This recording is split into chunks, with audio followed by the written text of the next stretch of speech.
O Farol tá finalmente entre nós e definitivamente sim, é aquele tipo de filme que algumas pessoas amam, outras odeiam, outras assistem e não entendem nada, e é justamente isso que a gente vai tentar dar uma melhorada aqui nessa edição especial do Que Diabo de Filme é Esse? Porque às vezes a pessoa assiste aquilo ali e não sabe das camadas por trás dessa história. Vou tentar dar a minha interpretação, tentar conectar alguns pontos da trama e afinal de contas, que diabo de filme é esse?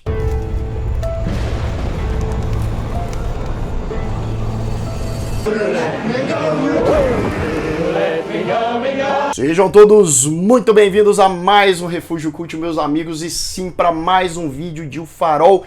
Esse vídeo aqui especial, se você não quer saber nada sobre a história, sobre os mistérios e possíveis segredos, pare esse vídeo por aqui, porque ele vai ter só spoiler. Cheio de spoiler, eu fiz um vídeo sem spoiler nenhum, que eu vou deixar aqui no card, vai lá e assiste depois. Se você ainda não me segue lá no Instagram, me siga lá, @lucastgaemaia, para mais novidades sobre cinema, séries de TV e sobre o canal também. Bem, desde o início você tem uma história muito intimista e aparentemente pacata nesse filme, né? Ali no final do século XIX, início do século XX, você acompanha dois faroleiros, um mais velho, que é ali o chefe daquele farol, o cara é obcecado pelo trabalho dele, que é o Thomas Wake, feito magistralmente pelo William Dafoe, e o Ephraim Winslow, feito também excepcionalmente pelo Robert Pattinson, que é o novato ali que vai sofrer na mão do Thomas. Então, quais são as temáticas que de cara são as mais evidentes, né? O isolamento, né? O desgaste entre aqueles dois caras, o Thomas, né? Um cara ranzinza, reclamão, folgado, né? O meio nojento ali também, em várias oportunidades, e ele vai torrando a paciência do Ephraim, enchendo ele de trabalho. Enquanto ele vai perdendo a paciência e ficando cansado ali nessas semanas de trabalho, ele vai tendo umas visões, ele vai presenciando algumas coisas que deixa ali, será que o cara tá sonhando? Será que ele é maluco? Será que é alguma coisa realmente sobrenatural? Uma coisa que a gente tem que destacar em relação a esse filme, em relação ao trabalho que o diretor e roteirista Robert Eggers faz, é que o cara é completamente obcecado na pesquisa, na hora de construir a história dele. A mesma coisa ele fez com A Bruxa. Na época que ele estava desenvolvendo o filme, ele pesquisou vários contos, ele trouxe muito para a narrativa. A mesma coisa acontece em O Farol. Ele pesquisou muito sobre a vida dos faroleiros, ele usou, né, relatos reais, de diários, casos que aconteceram e trouxe aqui também para a trama. E não só isso, né? Até o figurino, a roupa que os personagens usam, a maioria dos tecidos ali foram feitos com tecidos da época. E a reconstrução ali, eles fizeram aquele farol do zero, também tentando recriar muitas das estruturas que tinham naquela época. E para mim esse filme tem duas pontes distintas de interpretação. Robert Eggers diz que nas obras dele ele gosta de deixar essa margem para o próprio público, né, pensar mais.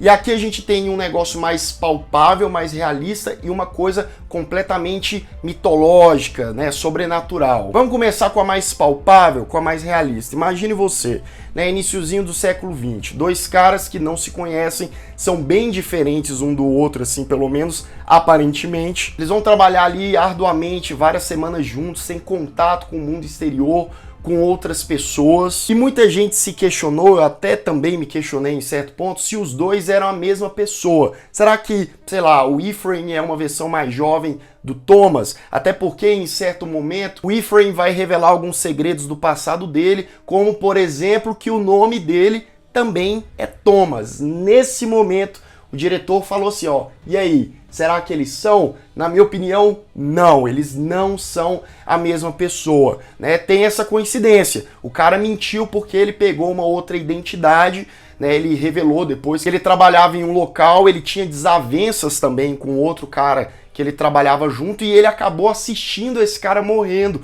com um acidente de trabalho e não fez nada sobre aquilo.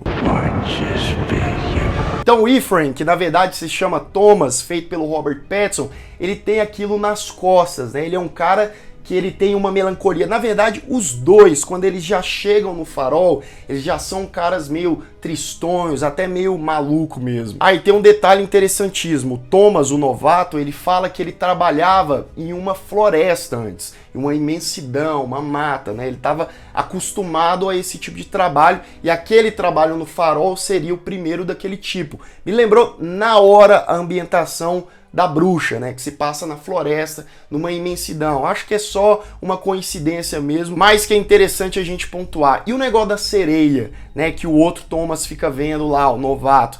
Pois é, ele acha, né, uma estatuazinha de uma sereia. Digamos que é a única figura feminina que ele tem contato durante aquelas semanas. Então o cara já tá, né, meio biruta, tá com abstinência, tá com o estresse ali, a flor da pele. Indo para um fator mais psicológico, a gente pode ver que essas alucinações, esses pesadelos que o cara tem com a sereia, os encontros que ele tem com ela, é justamente coisa da cabeça, do desejo dele. A gente também não pode esquecer que o novato, em um certo ponto, encontra o cadáver que seria do outro cara que trabalhava com Thomas, feito pelo William Dafoe, né, que ele disse que o cara enlouqueceu, né, e não deu muitos outros detalhes. Então fica claro ali na trama que, na verdade, o Thomas acabou matando o antigo companheiro dele. Mas, Lucas, e o negócio do farol? Por que que o Thomas velho fica lá no farol a noite toda e não deixa de jeito nenhum o outro, né?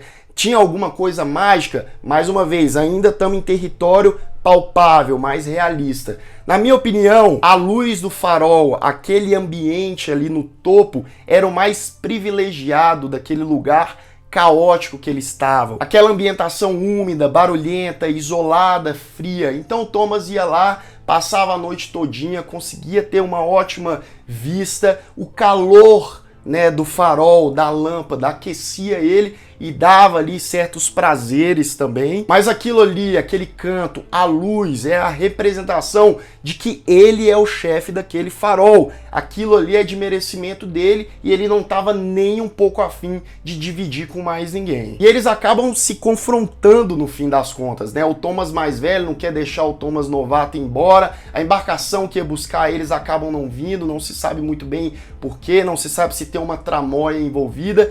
Inclusive tem a noção de tempo, né? O Thomas mais velho, rabugento, né, pergunta: quanto tempo a gente tá nessa rocha? 5 semanas? 2 dias? Nem eles sabem. 5 weeks.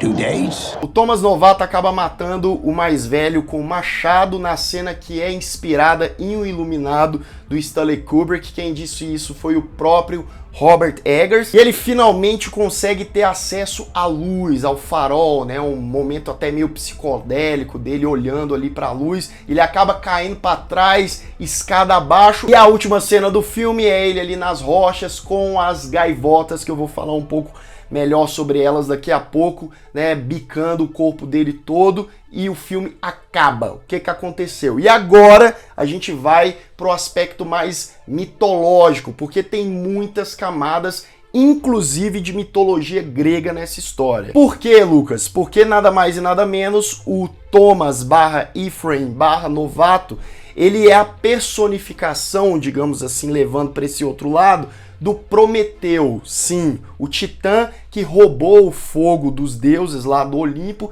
e depois foi punido por Zeus, né? Ele queria dividir o fogo, o conhecimento com a humanidade e Zeus não queria que isso acontecesse. Então acabou prendendo ele, acorrentando ele em um monte, uma rocha chamado Cáucaso, e pela eternidade. Então todos os dias aves iam lá, ficava bicando o cara e ao final do dia, né, o corpo dele regenerava, pronto para ser bicado e sofrer no dia seguinte. Então isso aí faz uma alusão na intenção do Thomas tentar, né, ter acesso ao farol, e o Thomas Wake feito pelo William Dafoe não deixando de jeito nenhum. Quem seria o Thomas Wake? Ele seria Proteu, filho de Poseidon, também da mitologia grega, e ele tinha o dom da premonição. O Thomas Wake, em vários momentos, né, ele parecia ali prever algumas coisas, assim como também Proteu tinha o dom da metamorfose, ele conseguia se transformar em outras criaturas. No filme a gente tinha uns vislumbres de cenas em que o próprio Thomas Wake, né, do William Dafoe, ele estava se transformando em uma espécie também também de monstro marinho. Então será que o Thomas Wake não seria a sereia que o novato via? Existe essa possibilidade.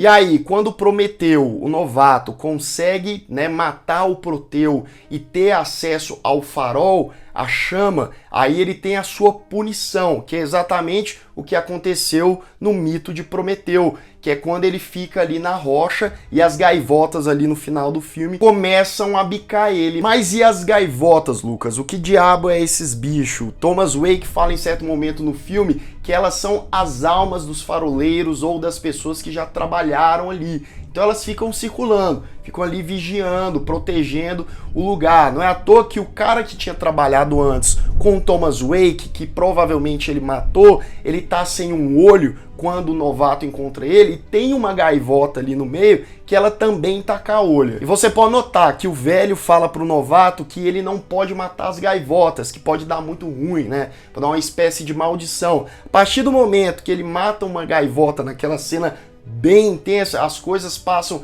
a piorar cada vez mais. E só um detalhe, além da última cena ser aquele tipo de cena que, né, a gente fica pensando o que tá acontecendo, como que isso foi acontecer, agora com o lance de Prometeu, né, faz um pouco mais de sentido. Também tem muito uma homenagem aos pássaros do Alfred Hitchcock, que é mais uma das inspirações do Robert Eggers, né? A cena tem uma pegada ali de pássaros também e a punição do personagem do Thomas por ter acesso à chama. A verdade é, não existe interpretação absoluta. Pode ter até outras coisas que eu acabei não falando sobre esse filme. Eu tô louco para ver pela segunda vez, porque com certeza tem outras camadas, e o mais legal é isso, é a gente entrelaçar o realismo com o mitológico, e se a gente for parar para pensar, lembrar das cenas, dos diálogos ali, muita coisa faz sentido. E é claro que a gente também não pode deixar de mencionar na evidente inspiração no mundo literário do H.P. Lovecraft, seja na ambientação marítima, nos personagens, na loucura, no isolamento, nos animais ali, o povo. Vocês têm noção que em certo ponto os personagens ali estão loucões ali na abstinência total, a manguaça acabou, não só eles quase se envolvem ali, como também eles produzem a própria bebida com querosene e mel. Mas, meus amigos, seja pelo surreal ou real, esses dois aqui se deram muito mal. No fim das contas, eles não aguentaram o tranco. Eram dois personagens que literalmente estavam em seus limites. E você, o que você achou de O Farol? Você pegou algumas dessas interpretações também, ou alguma outra que eu não tenha mencionado aqui no vídeo? Deixa aqui nos comentários. Se você ainda não é inscrito aqui no canal, se inscreva aqui embaixo. Clique no sininho para receber todas as notificações e deixe o seu like, que ajuda muito o Refúgio. Um grande abraço e até mais.